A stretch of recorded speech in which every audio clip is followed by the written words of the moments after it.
जिस वन में युधिष्ठिर आदि सो रहे थे, उससे थोड़ी ही दूर पर एक शाल वृक्ष था।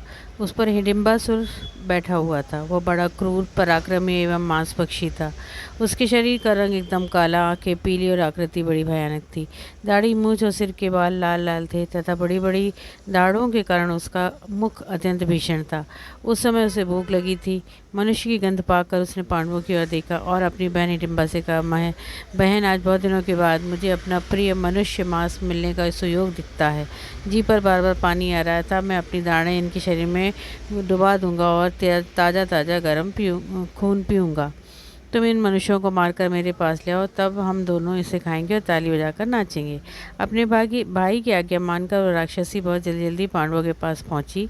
उसने जाकर देखा कि कुंती और युधिष्ठिर आदि दोनों सो रहे हैं, लेकिन महाबली भीमसेन जाग रहे हैं। भीमसेन के विशाल शरीर और परम सुंदर रूप को देखकर हिडिंबा का मन बदल गया और वो सोचने लगी, इसका वर्ण श्याम है, बाहें लंबी हैं, सिंह के समान कंधे हैं, शंख की तरह गर्दन है और कमल से सुकुमार नेत्र हैं। रोम रोम से छवि छिटक रही है।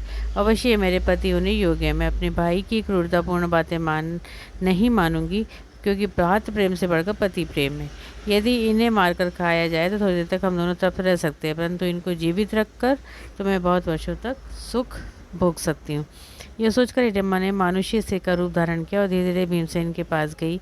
दिव्य गहने और वस्त्रों से भूषित सुंदरी हिडिंबा ने कुछ संकोच के साथ मुस्कुराते हुए पूछा, पुरुष शिरोमणि, आप कौन है और कहाँ से आए हैं? ये सोने वाले पुरुष कौन है? ये बड़ी बूढ़ी स्त्री कौन है? ये लोग इस घोर जंगल में घर की तरह निशंक होकर सो रहे हैं।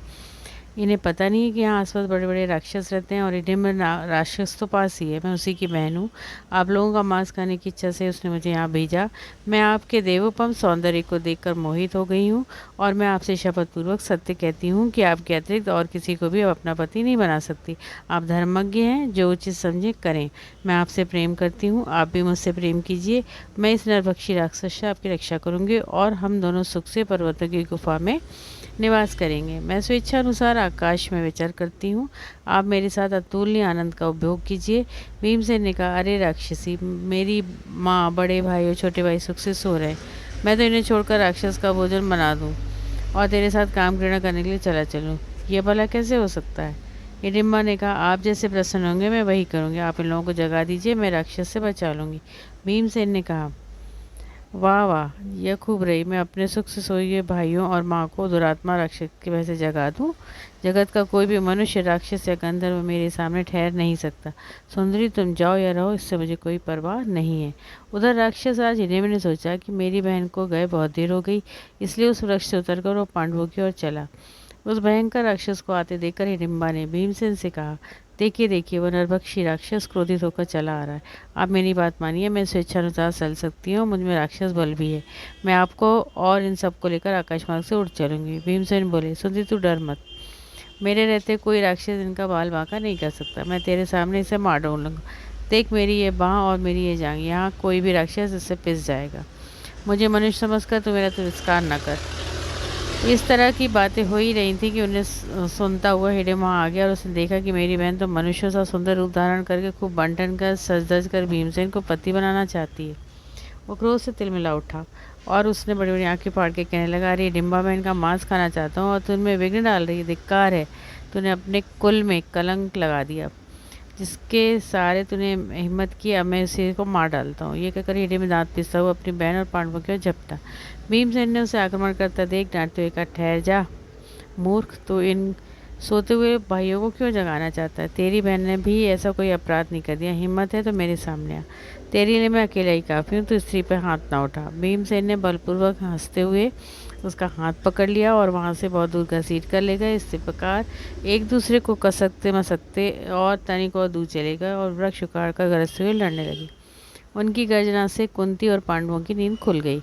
उन लोगों ने आंख खुलते ही देखा कि सामने परम सुंदरी हिडिंबा खड़ी है। उसके रूप सौंदर्य से विस्मित कुंती ने बड़ी मिठास के साथ धीरे से कहा, सुंदरी, तुम कौन हो और यहाँ किस लिए आई हो? हिडिंबा ने कहा, ये जो काला काला घोर जंगल है वही मेरा है और मेरे भाई हिडिंबा का है और मुझसे तुम लोगों को मार डालने के लिए उसने भेजा था। यहाँ आकर तुम्हारे परम सुंदर पुत्र को देखकर मैं मोहित हो गई और मैंने मन ही मन अपने पति मान लिया और उन्हें यहाँ से लाने की चेष्टा की, किंतु वे विचलित नहीं हुए।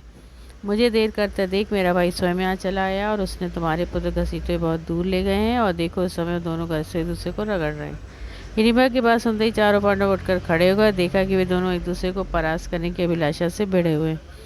भीमसेन को कुछ दबते देख अर्जुन ने कहा, भाई कोई डर नहीं, नकुल और सहदेव माँ की रक्षा करते, मैं इस राक्षस को मार डालता हूँ। भीमसेन ने कहा, भैया अर्जुन चुपचाप खड़े रह के देखो, घबराओ मत, मेरी बाहों के भीतर आकर ये बच नहीं सकता। और भीमसेन ने क्रोध से जल बुनकर आंधी की तरह उसे उठा लिया और उससे बार बार घुमाया और उसको मार